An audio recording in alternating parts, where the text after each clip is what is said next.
Здравствуйте, дорогие друзья! Я рада вас приветствовать на моем канале.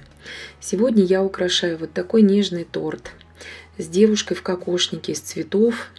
Украшаю я его белково-заварным кремом. Я покажу, как правильно сделать эти цветы, как их расположить. И сзади у меня будет вот такой сюрприз для именинницы. Здесь у меня бабочки из вафельной бумаги, которые поднимаются вот так вот к цифре. И как делаются эти бабочки, есть подробнейшие видео на моем канале. Я также оставлю ссылку в описании к данному видео. Итак, торт мой, заготовку мою, я уже покрыла белково-заварным кремом. Крема я здесь варила из расчета порции на 150 грамм белка. Торт у меня 20 сантиметров в диаметре, но с кремом 21 он получается где-то, и 12 сантиметров в высоту. Я обрезала сахарную картинку вот так вот, чтобы она была ровно 12 сантиметров. И сейчас я удаляю с нее слюду и располагаю ее на торте.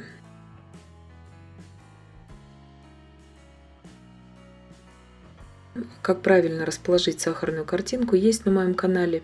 Я оставлю ссылку в описании к данному видео. Проходите и смотрите.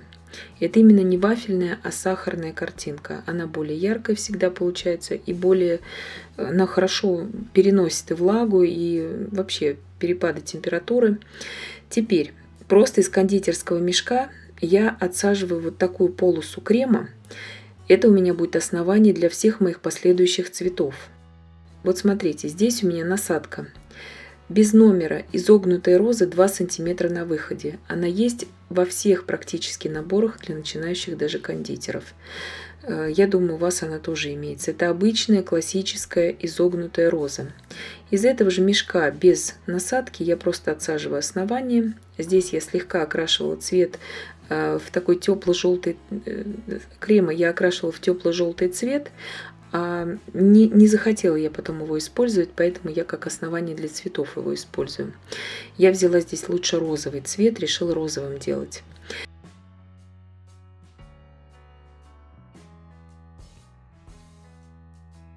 И бутон я закручиваю, потом такие незатейливые 3 лепесточка, и дальше иду уже спускаюсь один за одним лепестки. Просто делаю все. В принципе, роза моя готова. Здесь я хочу внимание сосредоточить на том, как располагать эти цветы вот на таком торте, потому что торт не совсем обычный. Смотрите, здесь у меня будет 3 розы.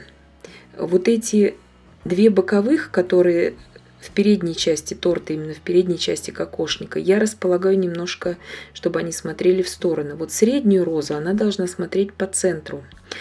А внутренние сейчас розы я буду отсаживать. Их 4 штуки у меня всего будет 7 роз. Они у меня будут смотреть как бы друг на друга. Итак, следующую розу я уже накручиваю по тому же принципу. Я закручиваю такое достаточно глубокое основание, как и у естественной розы, у натуральной. И потом 3 лепестка, и от них уже я начинаю дальнейшее раскрывать просто этот цветочек.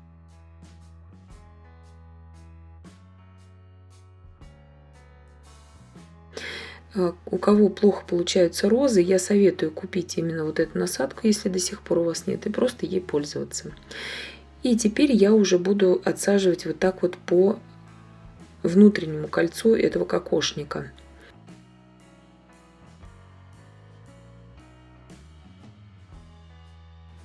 Вот из этой насадки она получается проще всего.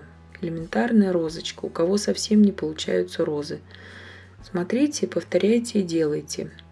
Надеюсь, что вам пригодится это видео. Центральную, естественно, делаем покрупнее, а по бокам делаем помельче. Теперь я делаю розу, которая будет у меня крайняя спереди. Она должна быть, конечно же, меньше, чем центральная роза, слегка поменьше. Не сильно, но слегка. И она у нас должна слегка смотреть уже влево. С левой стороны она у нас будет и влево, чтобы она смотрела. В принципе, это делается все очень несложно. Главное знать вот этот принцип, как это делается. Розы эти очень хорошо держатся на этом кремовом основании, за это переживать не нужно. Я здесь не использую никаких кукурузных палочек, рисовых конусов. Видите, вот все, в принципе, у меня готово.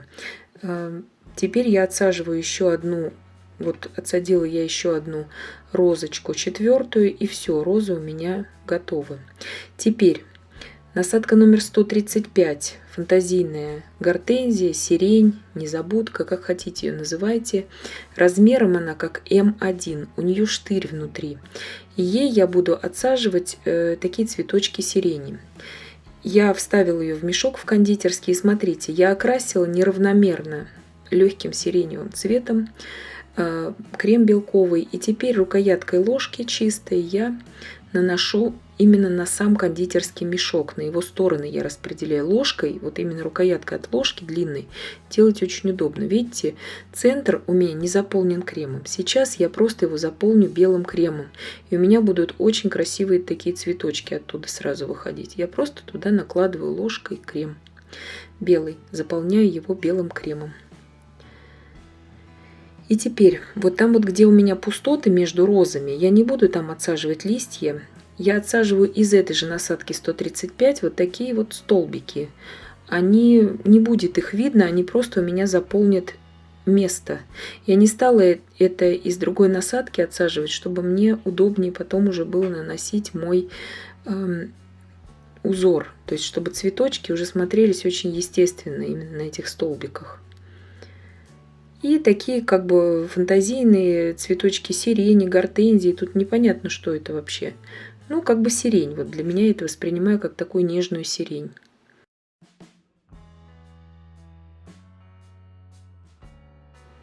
И делаем это в виде такого кокошника. Чтобы, в принципе, моя идея это то, что это кокошник. Показать вам сейчас, да?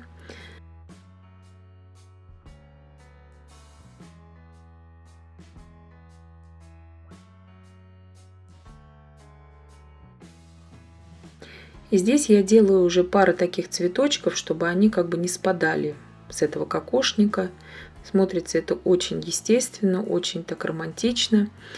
Не увлекаемся здесь этими не спадающими цветочками, чтобы не заглушить всю эту композицию. Это очень важно на это обратить внимание. Иначе можно увлечься и все испортить. Теперь вот с самих роз, как бы под ними с обеих сторон я отсаживаю также по одному цветочку. И все, и вот на этом нужно остановиться, иначе это будет слишком много. И видите, сверху я эту сирень нанесла как бы вот так же, как и растет естественные ветки сирени, что неравномерно на них цветочки распределяются. Теперь я беру насадку номер 69, листик 8 мм. Крем я окрасила вот в такой вот нежно-майский зеленый цвет. Видите, обычный совершенно листик 8 мм. Крупнее здесь я не беру, потому что вообще здесь листьями нельзя увлекаться.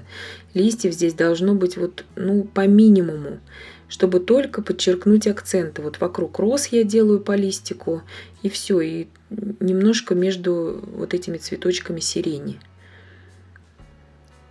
И спереди также не увлекаюсь, я отсаживаю так вот, где считаю просто уж очень необходимым эти листики.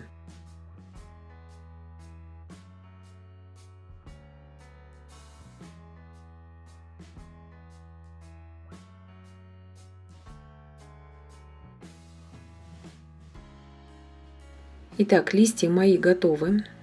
Видите, вот так вот немного их получилось. Даже по краям вот этого кокошника я их вообще не беру, эти листья, чтобы просто сделать легкие акценты.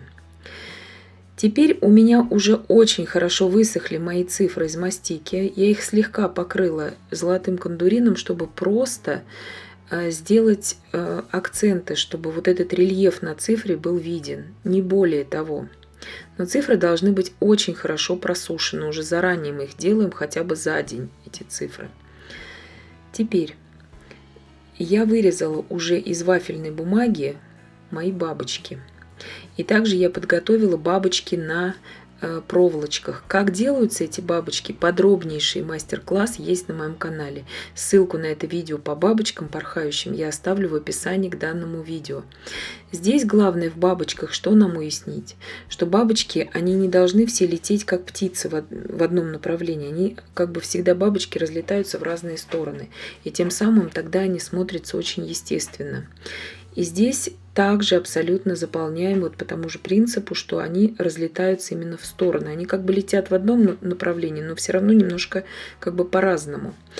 И вот эта бумага, мне очень многие задают вопросы в комментариях вот под тем видео подробным, да, по бабочкам. Ничего с ней не случится, даже если она у вас в холодильнике там полдня простоит, вот эта бумага на белковом креме, если у вас качественная вафельная бумага, ничего с ней не случится. Как делать бабочки на проволочках, я их туда просто воткнула, у меня камера выключилась, не успела снять. Подробнейшее видео смотрите по ссылке в описании. Вот такой тортик у меня получился. Получается он очень нежным. Делается, как видите, он не так уж и сложный, этот тортик. Если у вас нет насадки вот этой 135 фантазийной сирень, гортензия, как хотите ее называйте, берите обычную французскую звездочку 8 мм, закрытая звездочка. Она во всех наборах, во всех абсолютно всегда присутствует. Видите, бабочки летят в разные стороны. Сейчас я добавлю еще бабочки на проволочках туда же. И будет у меня уже полный ансамбль из этих бабочек. Вот сейчас я показываю видео, проходите по ссылке и смотрите, как я их делаю. Эти бабочки делаются, они очень, просто как бы, время на них нужно, конечно, чтобы они успели просохнуть, чтобы они соединились очень равномерно. И вот такой тортик у меня получился, как бы с сюрпризом. То, что спереди мы видим барышню в кокошнике, а сзади разлетающиеся бабочки, которые тоже спешат поздравить именинницу. Я очень надеюсь, что видео было полезным и познавательным. Подписывайтесь на мой канал, ставьте лайки, пишите комментарии. Я всем желаю больших успехов и до встречи в новых видео.